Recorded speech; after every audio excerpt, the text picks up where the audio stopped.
Hi there, Librans. Thanks so much for tuning in. I'm Astrogirl, and we are looking at May 16 through the 22nd. And Librans, great news at the end of this week because the planets shift into fire and air signs, and that's just what you've been hoping and waiting for, being an air sign.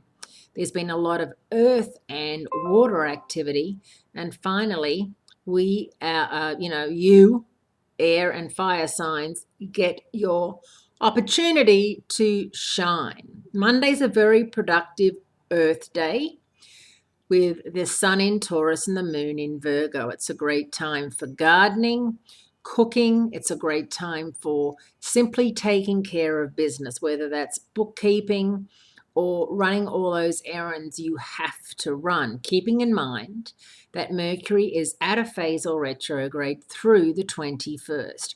So it's not a good time to start anything new. It really is a time to work towards achieving those things that are already in motion and that just need the finishing touches put on them.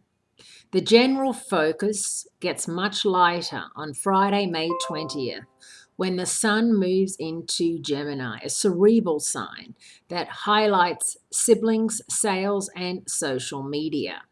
The first contact of the newly minted Gemini sun is Saturday, May 21st, along with the Sagittarius full moon.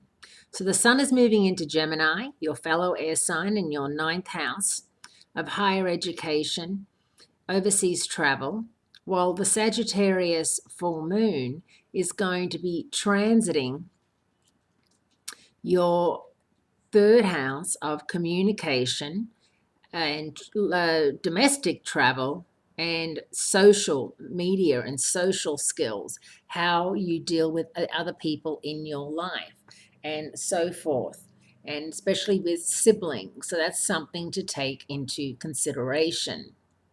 Ordinarily, when the moon and Mars gang up on the sun, it means war because, of course, Mars is in Sagittarius as well as the full moon. But because Mars is retrograde and most of the antagonisms will be internalized, it refers more to foreign places. There's hope that this alignment could be a sign of a peace accord or at least a cessation of overseas conflict, which we're seeing way too much of right now.